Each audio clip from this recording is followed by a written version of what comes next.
Hello everyone, আসসালামু আলাইকুম। তো আজকের ভিডিওটি আমি নিয়ে এসেছি আপনাদের জন্য যারা আপনাদের নিজেদের মোবাইলে ডাবল ট্যাপ করে স্ক্রিন অন অফ করতে চান তাদের জন্য। সো ভিডিওটি মনোযোগ সহকারে আপনারা দেখবেন।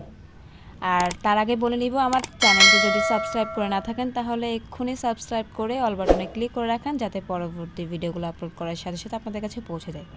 তো প্রথমে আমি যাব সেটিংস থেকে আমরা নিচের দিকে স্ক্রল করে দেখব যে আমাদের আরও একটি অপশন বের করতে হবে।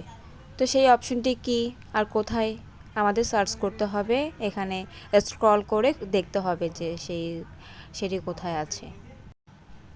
অবশেষে সেটি পেয়ে গেলাম, মাইক্রো ইন্টেলিজেন্স যে লেখাটি আছে সেখানে আমরা ক্লিক করব। এরপরে এখানে লেখা আছে ট্যাপিং ওয়েক, এখানে আমারটা অন করা আছে যার জন্য আপনাদেরকে অন দেখাচ্ছে। তো আমি এটা অন থাকা অবস্থাতেই আমি দেখাবো, অফ থাকা অবস্থায় দেখাবো না।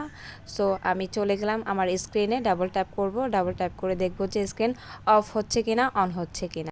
তারপর ক্লিক করে আমি দেখলাম যে হ্যাঁ অন হচ্ছে, অফ হচ্ছে। সো এভাবেই আপনারা আপনাদের মোবাইলের ডাবল ট্যাপ করে স্ক্রিন অন অফ করতে পারবেন। সবাইকে ধন্যবাদ।